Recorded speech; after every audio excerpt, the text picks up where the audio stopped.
প্রিয় সরকারি চাকরিজীবী ভাই ও বোনেরা, আসসালামু আলাইকুম। মাত্র 1 মিনিটে আপনার হাতে থাকা মোবাইল দিয়ে জিপিএফ এর ব্যালেন্স চেক করুন ঘরে বসেই। পূর্বে জিপিএফ এর ব্যালেন্স জানার জন্য হিসাবরক্ষণ অফিসে ধর্ণা দিতে হতো এবং অনেক সময়ের প্রয়োজন হতো। আজকে দেখাবো কিভাবে মাত্র 1 মিনিটেই আপনার হাতে থাকা মোবাইল ফোনের মাধ্যমে জিপিএফ এর সকল তথ্য জানতে পারবেন। তাই ভিডিওটি না টেনে শেষ পর্যন্ত মনোযোগ সহকারে দেখার আমন্ত্রণ রইল।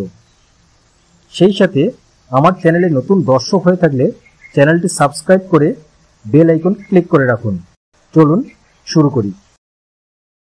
প্রিয় দর্শক, প্রত্যেক সরকারি চাকরিজীবী একটি নির্দিষ্ট হারে সাধারণ ভবিষ্যৎ তহবিল বা জিপিএফ কর্তন করে থাকেন এবং বছর শেষে সেই জিপিএফ হিসেবে কত টাকা জমা হলো তা জানার ইচ্ছা সকলেরই থাকে।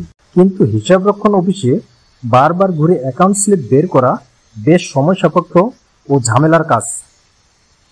তাই আজকে দেখাবো কিভাবে মাত্র 1 মিনিটেরও কম সময়ে নিজেই জিপিএফ এর সকল তথ্য চেক করতে পারবেন।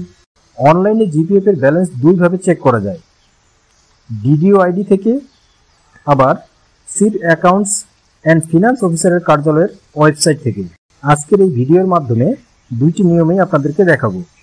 যার কাছে যেটি সহজ মনে হবে সেই উপায়ে জিপিএফ এর ব্যালেন্স চেক করতে পারবেন। প্রিয় দর্শক, প্রথমে দেখব ডিডিও আইডির মাধ্যমে জিপিএফ এর ব্যালেন্স চেক। এর জন্য প্রথমে আইবাস প্লাস প্লাস হতে ডিডিও আইডি ও পাসওয়ার্ড দিয়ে লগ ইন করে বাজেট এক্সিকিউশন অপশনে ক্লিক করতে হবে। এরপর জিপিএফ ম্যানেজমেন্ট অপশন হতে জিপিএফ রিপোর্টে ক্লিক করতে হবে।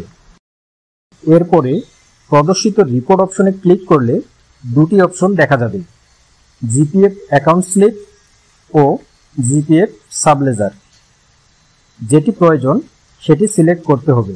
এখানে উল্লেখ্য যে সাবলেজার অপশন হতে প্রতি মাসের জমার বিস্তারিত তথ্য দেখতে পারবেন, আর অ্যাকাউন্ট স্লিপ অপশনে মোট ব্যালেন্স দেখতে পারবেন। এরপর ফিস্ক্যাল ইয়ার অপশন হতে অর্থ বছর সিলেক্ট করুন। এরপরে পে ফিক্সেশনের জাতীয় পরিচয়পত্র নম্বর প্রদান করুন।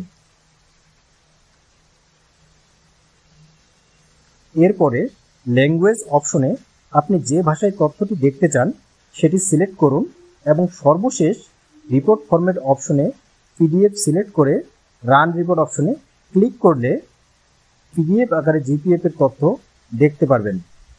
সেটি ডাউনলোড অথবা প্রিন্ট করে সংরক্ষণ করতে পারবেন। প্রিয় দর্শক, এবারে আসি দ্বিতীয় প্রসেসে। এর জন্য প্রথমে সিএএফও পিএফএম ওয়েবসাইটে প্রবেশ করুন। এরপর নিচের দিকে জিপিএফ অপশনে ক্লিক করুন।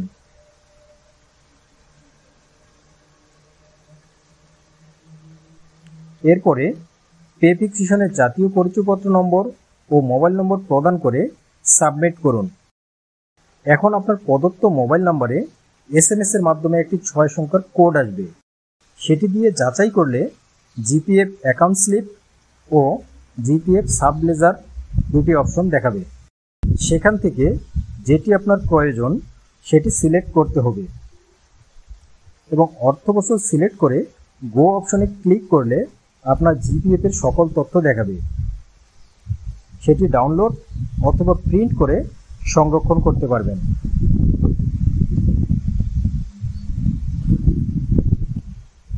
প্রিয় দর্শক, এই ছিল আজকের ভিডিও। ভিডিওটি ভালো লাগলে লাইক, কমেন্ট ও শেয়ার করে সবাইকে দেখার সুযোগ করে দিন। ধন্যবাদ।